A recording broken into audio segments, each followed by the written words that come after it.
Cause toujours la matinale, on est de retour avec vous ce samedi de 9 à 10, en réalité de 8 à 11, tous les samedis, tous les dimanches, comme tous les week-ends. On est très content d'être avec vous et ce matin, en confidence, j'ai une invitée exceptionnelle.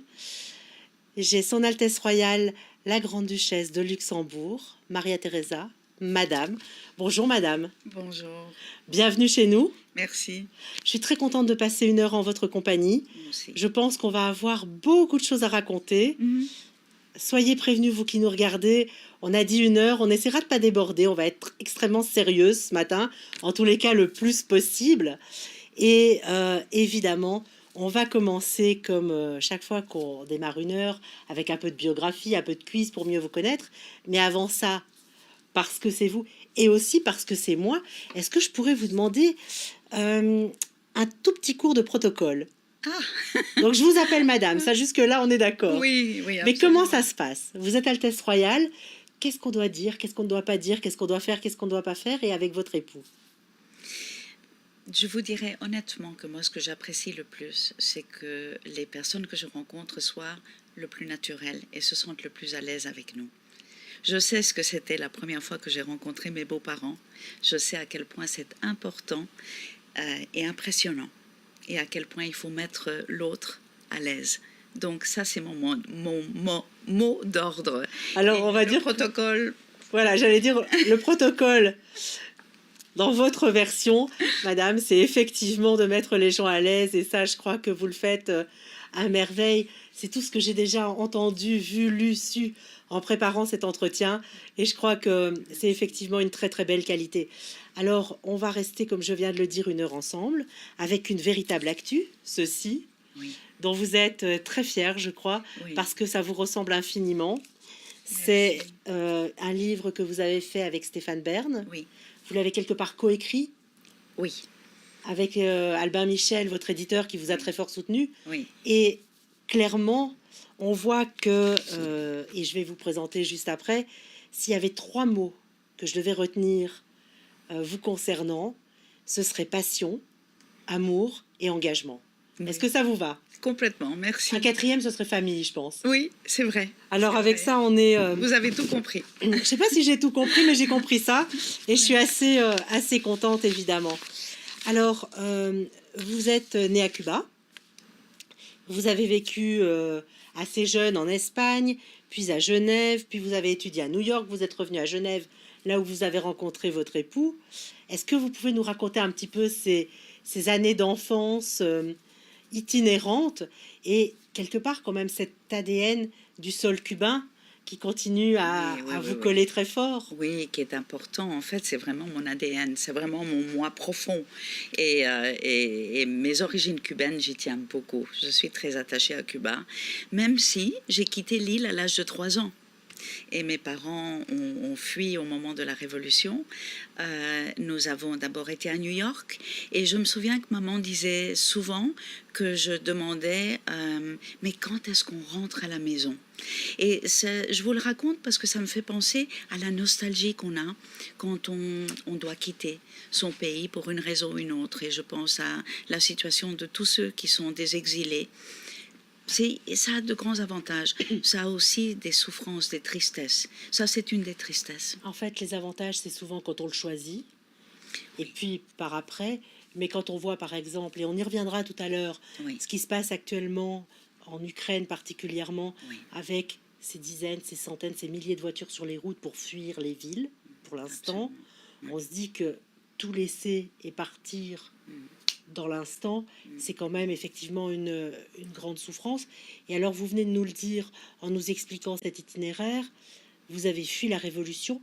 Est-ce que vous pensez que ça aussi, c'est ancré, madame, dans votre ADN, ce sentiment d'urgence et ce lien quelque part à la guerre, à la Révolution qu'on fuit, qui vous donne cette approche tellement large, tellement vaste pour ouvrir les bras aux hommes et aux femmes, et particulièrement aux femmes chahutées par les guerres? Je pense que oui, sans aucun doute. Je pense qu'il y a aussi plusieurs facteurs. Il y a le fait aussi que l'on devient plus... un petit peu angoissé quand même.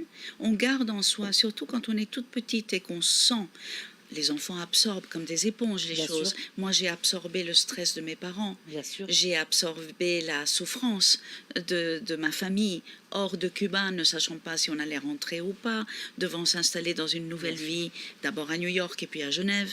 Donc, toutes ces choses-là, elles vous construisent et elles donnent des qualités, comme par exemple le fait d'être prévoyant, le fait de ne pas s'attacher aux endroits où on est.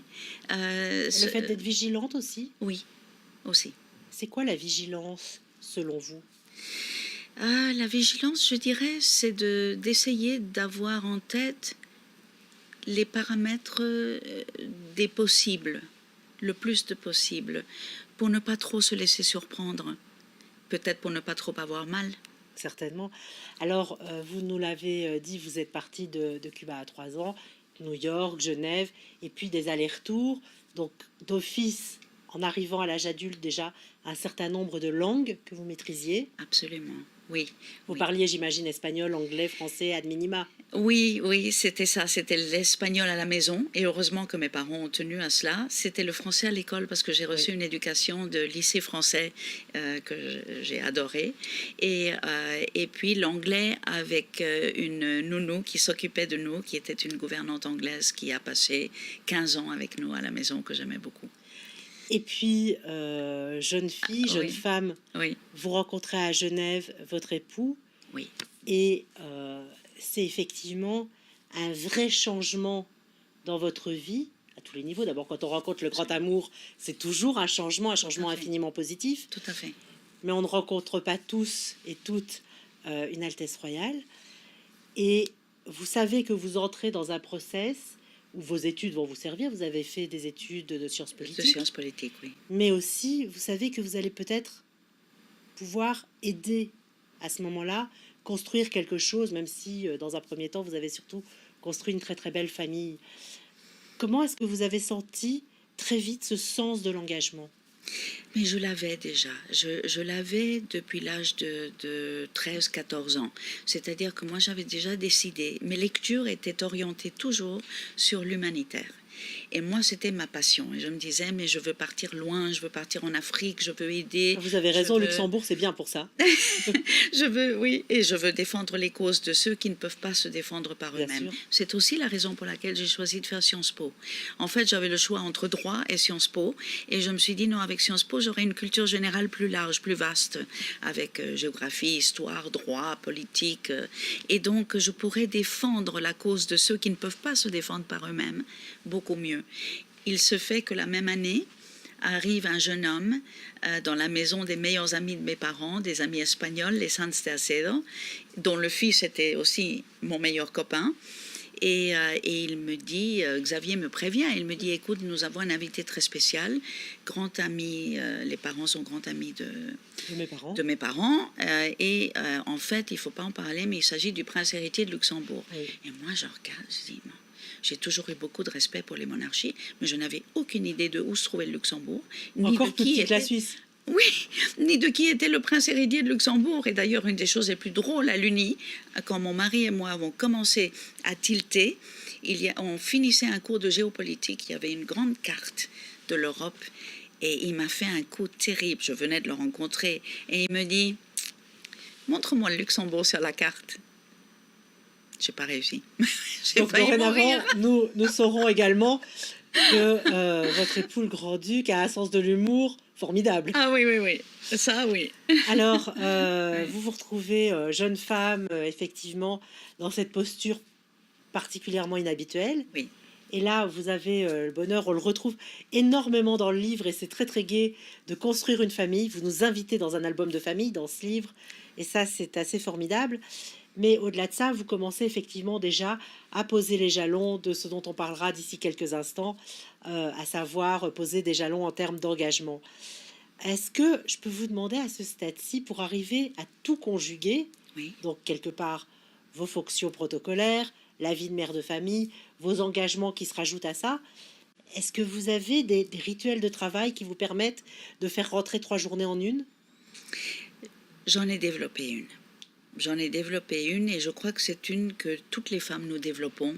C'est à un moment donné de se rendre compte qu'il faut arrêter de vivre dans une mauvaise conscience permanente, de ne pas être là où on pense qu'on devrait être, de couper ça et de trouver un sens des priorités et de se dire, bon, voilà, je fais la paix avec moi-même et je me fixe des priorités. Et à tel moment, la priorité, c'est mon travail, mes associations. À tel autre moment, c'est la vie officielle. À tel moment-là, c'est vraiment la vie de famille. À un autre moment, c'est la vie de couple. Et puis, j'ai appris à mes propres dépens, comme nous toutes, qu'il ne faut pas s'oublier soi-même non plus. Vous savez, vous étiez déjà très impressionnant. Je crois que vous devenez mon héroïne sur ce planning.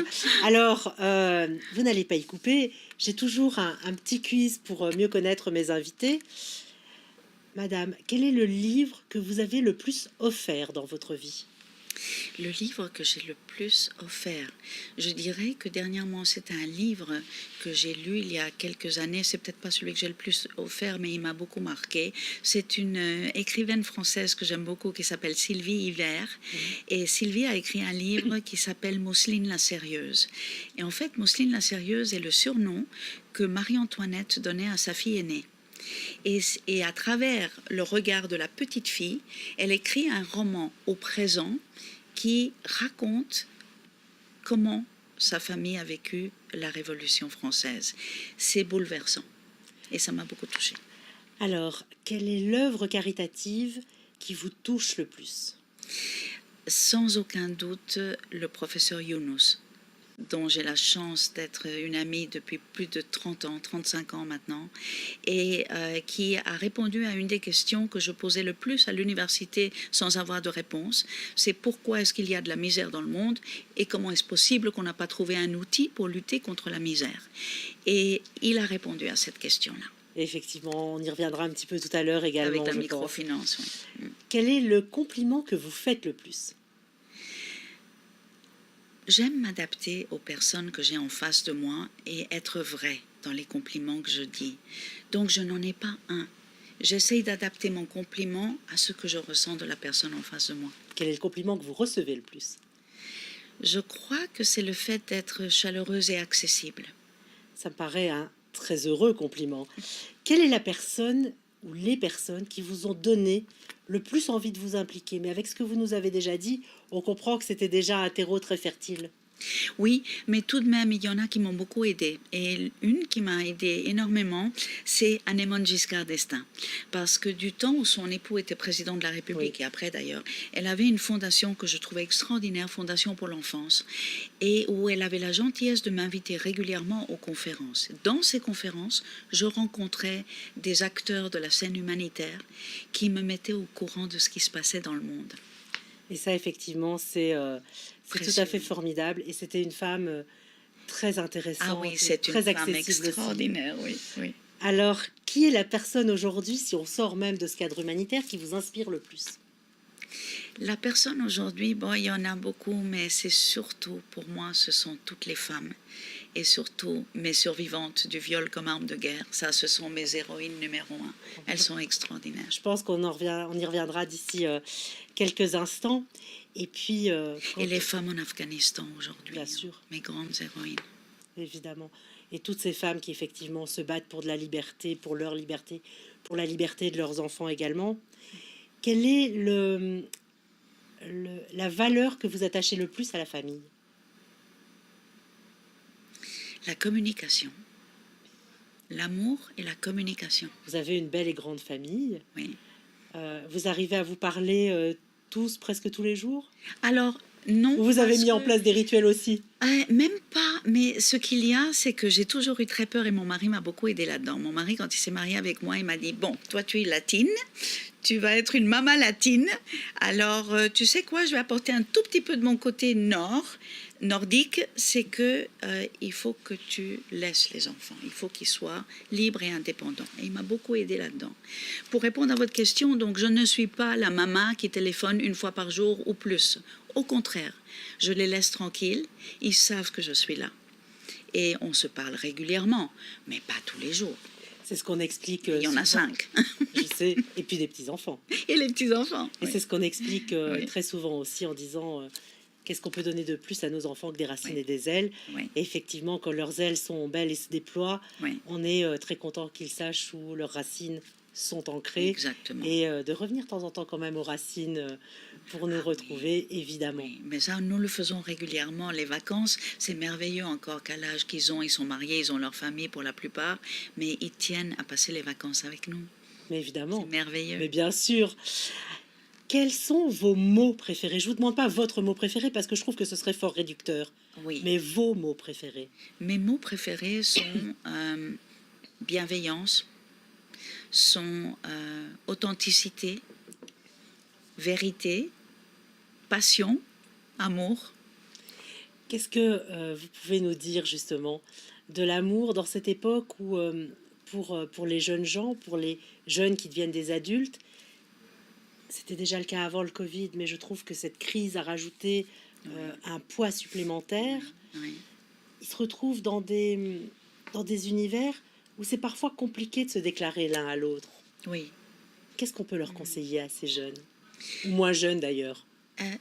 Moi, le premier conseil que je leur donnerais, et je trouve que ça a manqué, en tout cas à ma génération encore, c'est de bien se connaître soi-même avant de rentrer dans une relation amoureuse. En fait, la relation amoureuse ne doit pas être une compensation de quelque chose qu'on n'a pas, mais ça doit être un cadeau en plus par rapport à ce qu'on est. Votre mari, c'est votre cadeau depuis tellement d'années? Ah oui, oh mon Dieu, 41 ans maintenant, on vient de fêter. 41 ans de mariage. Oui, oui. Et vous êtes depuis à peu près la moitié de ce temps, effectivement, grand-duc et grande-duchesse. Oui, oui. Qu'est-ce que ça a changé pour vous au moment où c'est arrivé? Naturellement. C'est une continuité? C'était d'une façon une continuité pour moi. Oui. Pour mon mari, ça changeait bien sûr beaucoup plus. Pour moi, une continuité, et puis c'était une responsabilité supplémentaire. Ne pas décevoir, être là, et être là pour ceux qui en ont le plus besoin, qui souffrent le plus. Écoutez, je pense qu'on va revenir évidemment dans ce cadre-ci sur justement la continuité, sur tous vos engagements, madame. Je propose qu'on se retrouve après une toute petite pause. C'est Cause Toujours, c'est la matinale. Je suis en confidence avec Son Altesse Royale, la Grande-Duchesse de Luxembourg. À tout de suite.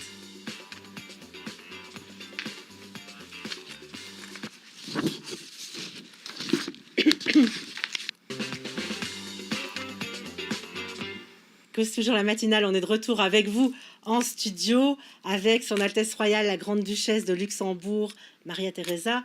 Madame, bonjour à nouveau pour ceux qui nous rejoignent maintenant. Bonjour. Bon, je vous ai réservé une petite surprise quand même si c'est pas une émission de surprise, c'est une émission de confidence. J'ai invité avec nous deux éminents médecins que vous connaissez très bien, qui vous accompagnent aussi dans un certain nombre de vos combats, que vous accompagnez aussi avec votre engagement et votre fondation. Regardez qui nous rejoint de là où ils sont. Bonjour, messieurs les professeurs. C'est merveilleux. Bonjour. C'est merveilleux. Bonjour. Alors, on est très content de vous avoir avec nous. Denis Mukwege et évidemment Guy Bernard Cadière. Je sais que vous étiez en salle d'opération ce matin. Je vais peut-être laisser madame expliquer un tout petit peu déjà ce que vous avez pu commettre ensemble. Et puis, on sera très, très heureuse de vous entendre intervenir là-dessus d'ici un instant. Merci d'être là et merci pour la surprise. Quelle joie. Je vous vois avec une tête comme une enfant. J'adore. C'est très chouette.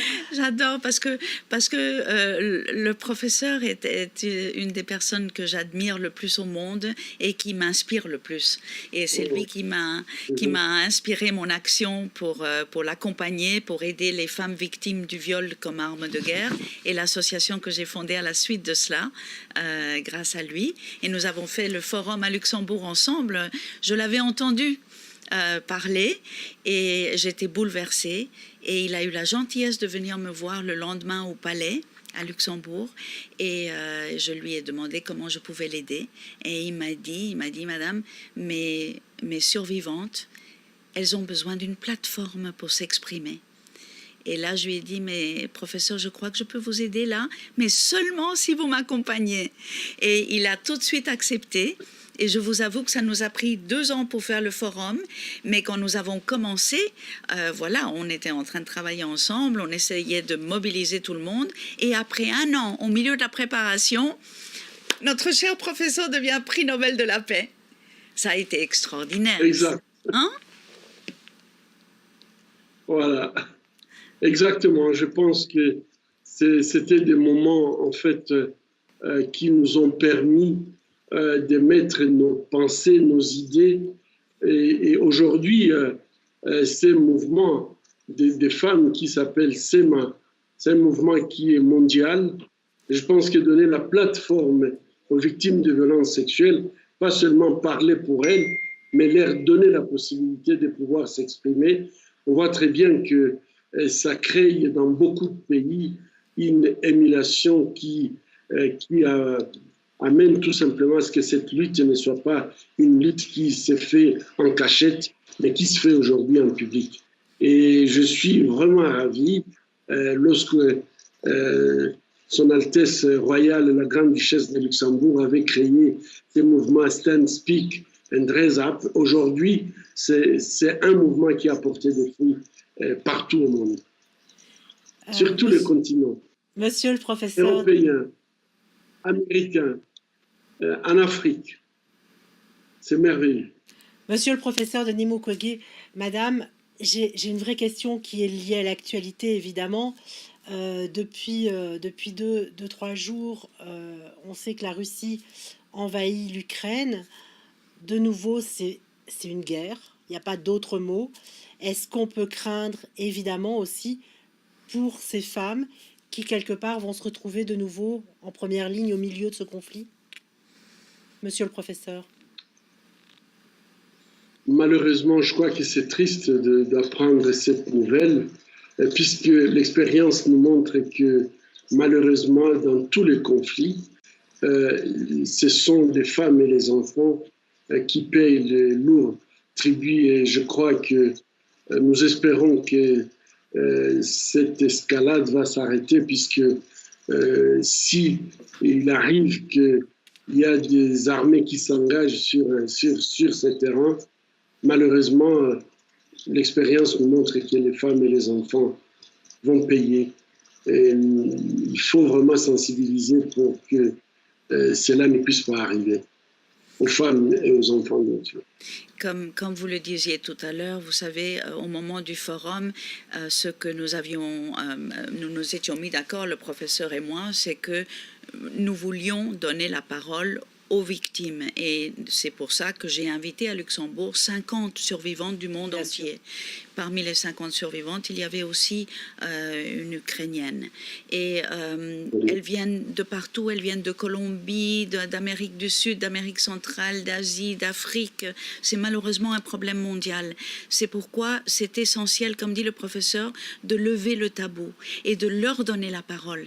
Parce que dans toutes les organisations internationales, on donne toujours la parole à d'éminentes personnalités, mais pas aux premières concernées. Et c'est là où je voulais que mon forum fasse une différence avec le professeur, c'est que la parole était aux survivantes. Et ce qui est magnifique, c'est qu'elles rentraient chez elles et elles ont fondé, elles sont devenues présidentes d'associations de défense des autres femmes victimes de la même souffrance, et elles ont créé des associations et donné la parole à toutes celles qui étaient en souffrance. Donc et il faut lever les tabous, il faut que ça s'arrête. Bien sûr. Monsieur le professeur.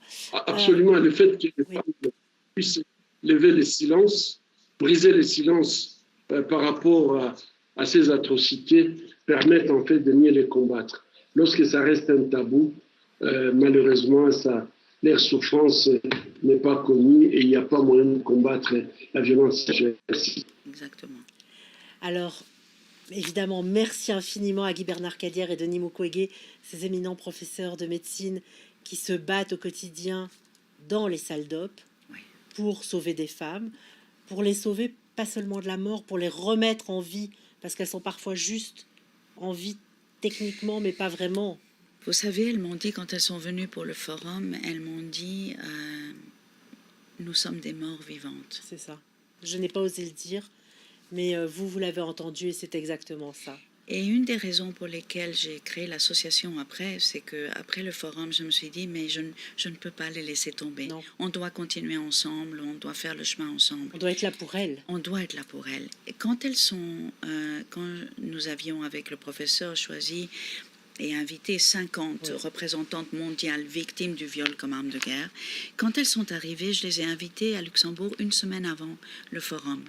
Et à ce moment-là, j'avais été les voir. Elles étaient toutes dans un hôtel où nous les avions logées.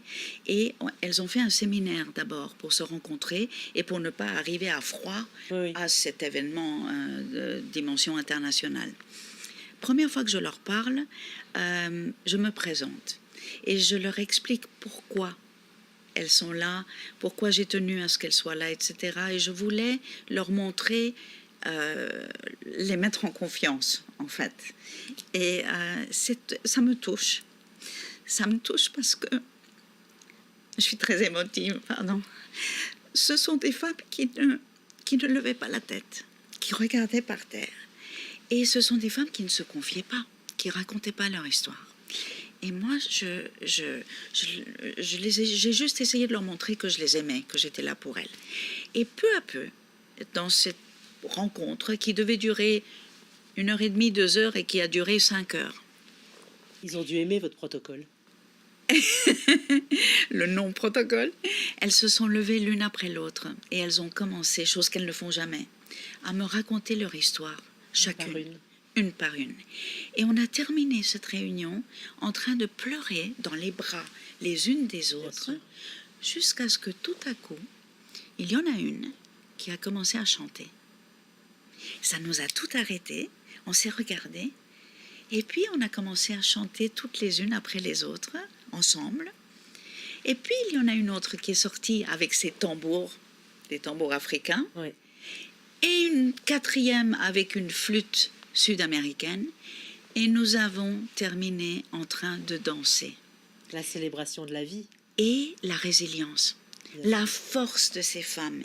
Et ça m'a montré à quel point le fait de pouvoir prendre la parole, et c'est ce qu'elles ont fait au forum, elles ont pris la parole, elles ont eu ce courage devant 1200 personnes à la Philharmonie et pendant les 2 jours de forum. Et si je peux me permettre, devant le monde entier quelque part, parce qu'elles savaient que c'était médiatisé à l'infini. Absolument, absolument. Eh bien, elles ont eu le courage de dire leur souffrance et elles m'ont dit que c'était important que l'on reconnaisse ce qu'elles ont passé et qu'aucune instance internationale quelconque n'avait reconnu leur souffrance. Alors, j'ai pris mon courage à 2 mains avec le support de mon mari, comme toujours, parce que c'est lui qui est mon soutien numéro 1.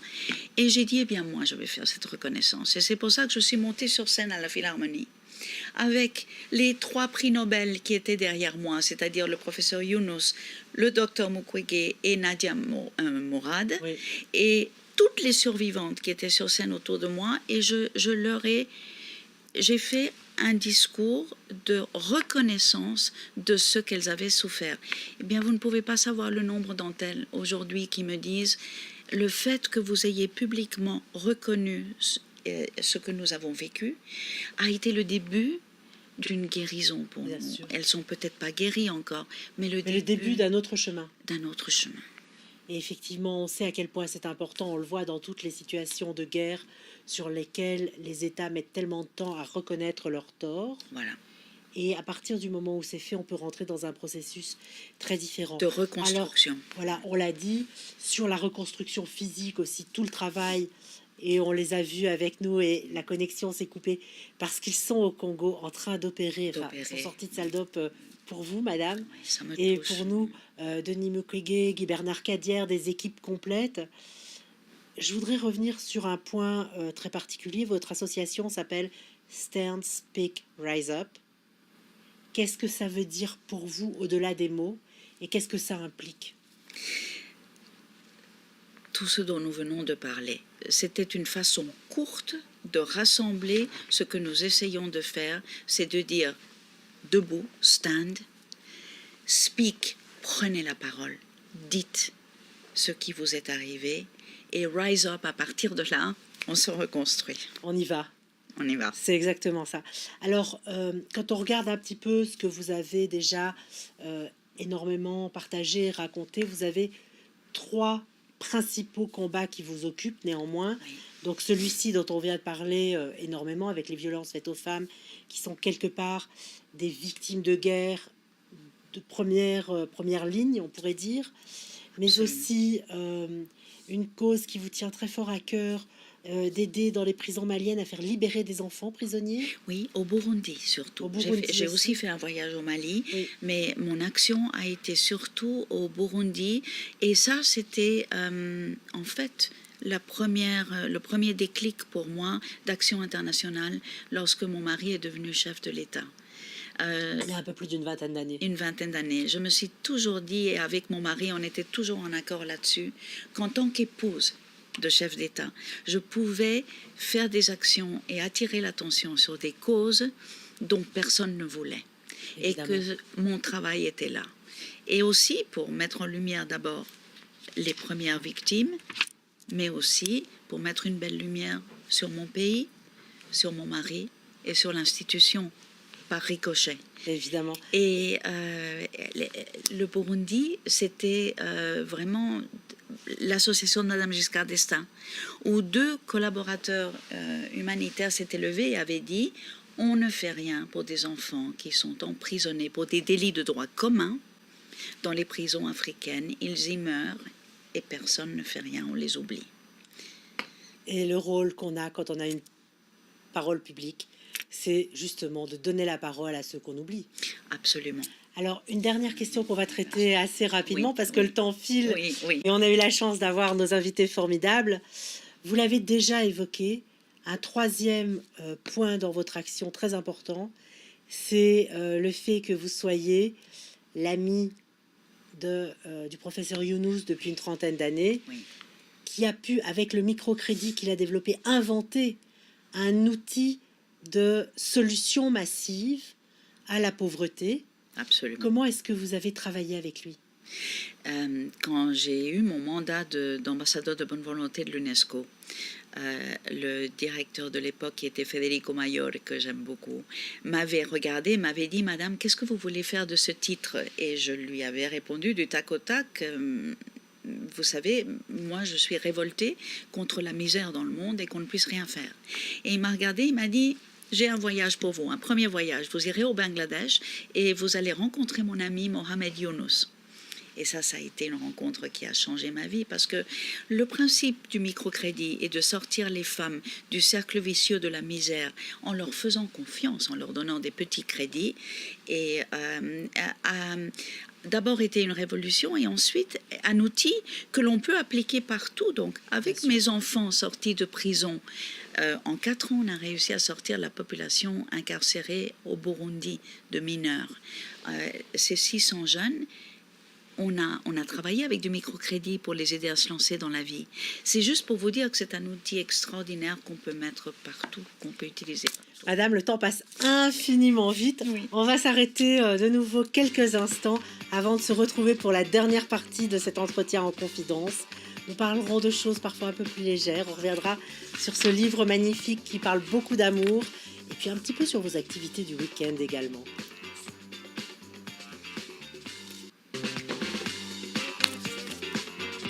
Voilà, on est de retour en plateau. Ce matin, c'est une heure de confidence qui passe à la vitesse de l'éclair avec son Altesse Royale, la Grande-Duchesse de Luxembourg, Maria Teresa. Madame, bonjour à nouveau, parce qu'il y a toujours des gens qui nous rejoignent en cours d'heure. C'est pas tout à fait linéaire. Oui. Il y a ceux qui sont avec nous ce matin de 9 à 10. Il y a ceux qui nous verront en replay. Il y a ceux qui nous verront avec les rediffusions. C'est un peu comme ça que ça se passe. On va venir sur des choses un peu plus légères. D'abord, cette actu magnifique. On vous voit radieuse, aux côtés de votre grand amour. Oui. Un amour souverain et un amour de souverain, quelque part. Oui, c'est vrai. Mais quand vous l'avez rencontré, même si vous étiez un peu au courant, vous êtes tombée amoureuse de l'homme. Oui. Du jeune homme. Oui, et ce qui est drôle, c'est que dans le fond, comme j'étais un peu au courant par nos amis communs, je m'étais dit à l'avance, je ne savais pas de quoi il avait l'air du tout, et je m'étais dit, mon Dieu, la chose à ne pas faire, c'est de tomber amoureuse d'un prince héritier. Quelle complication. Oui, ça c'est clair. C'est pas la chose à faire. Mais voilà. Mais ça, c'est un bon deal avec soi-même de se dire de ne pas faire quelque chose pour justement le faire. Je me demande. On apprend avec le temps. Ah, Mais on ne le sait pas avec quand le on temps, est... mais on le sait pas. Sur le moment, c'était très sincère. Je me disais non, on va pas aller là.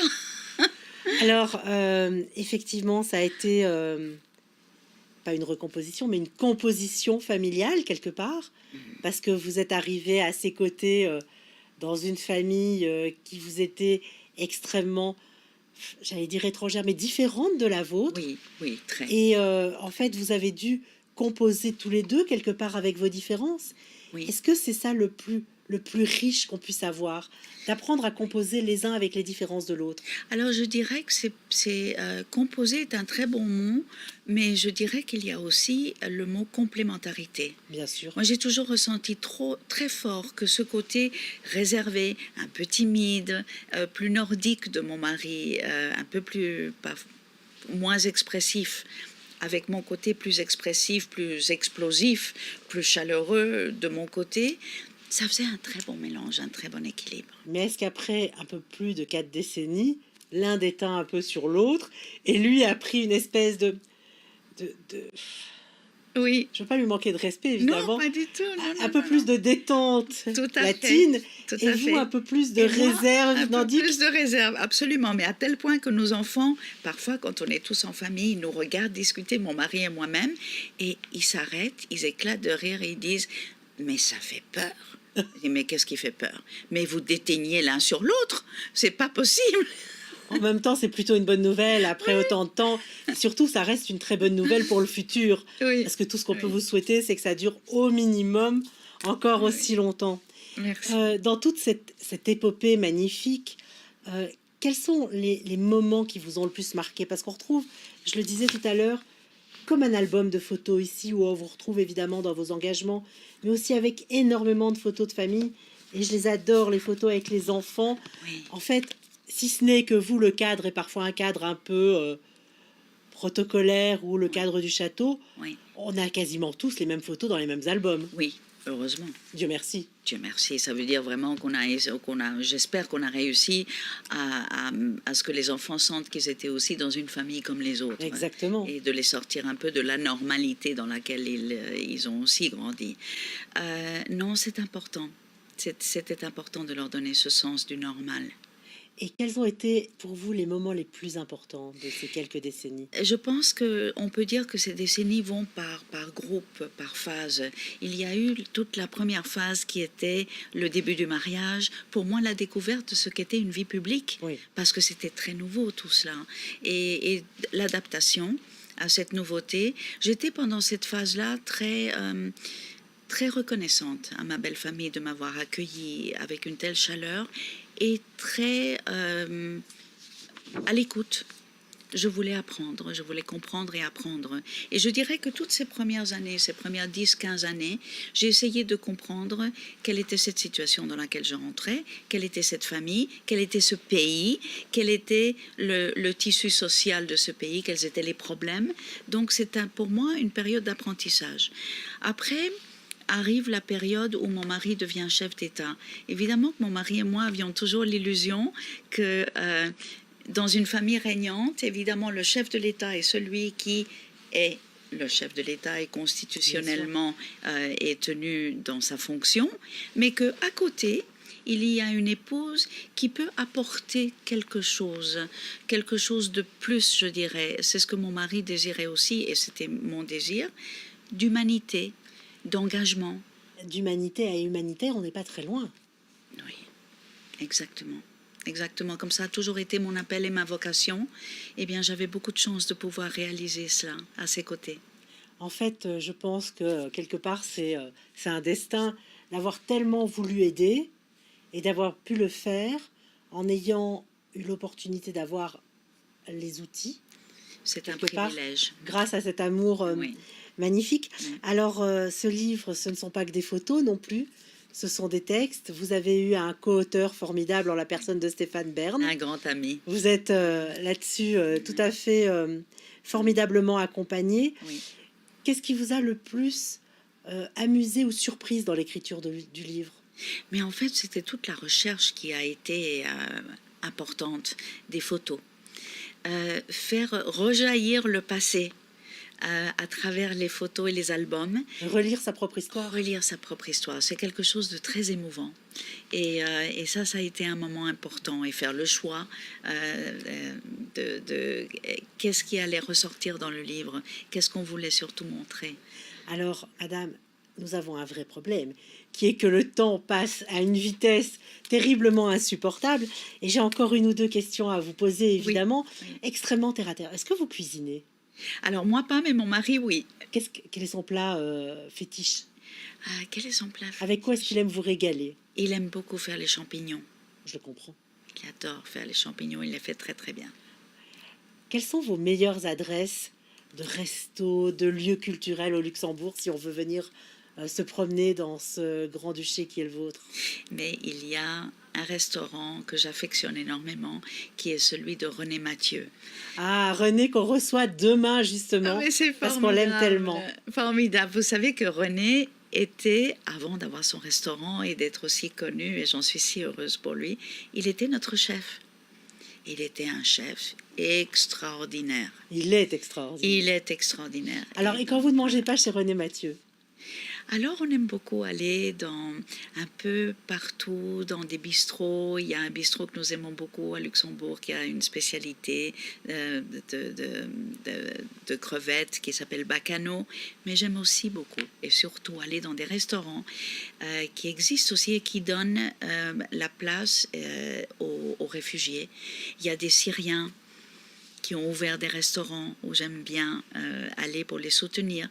Mais il y a aussi des restaurants dans des centres pour personnes handicapées. Et j'aime beaucoup lorsqu'on donne du travail à ceux qui sont dans une minorité. Et Ceux qui qu'on souffrent oublie plus, parfois du ceux marché qu'on du oublie. travail de temps en temps. Exactement. Madame, merci infiniment d'être venue passer une heure de confidence avec moi. C'était tellement formidable que, en fait, je crois que je voudrais bien que vous soyez ma chroniqueuse préférée de toutes les semaines. Ça risque d'être un peu compliqué, mais on refera ça néanmoins à l'occasion. Vous qui voulez en savoir plus, je vous invite à regarder ceci. Un amour souverain. Stéphane Bern, Son Altesse Royale la Grande-Duchesse Maria-Thérésa de Luxembourg. C'était merveilleux de passer une heure avec vous. On a eu la grande chance, le grand bonheur d'avoir quelques instants avec nous Denis Mukwege et Guy Bernard Cadière depuis le Congo. La connexion a lâché parce que ça fait aussi partie des aléas du direct. Merci infiniment, madame. Et puis surtout, longue vie et passez encore des dizaines d'années merveilleuses pour nous faire un tome 2 d'ici 30 ou 40 ans, j'espère. Merci de tout cœur.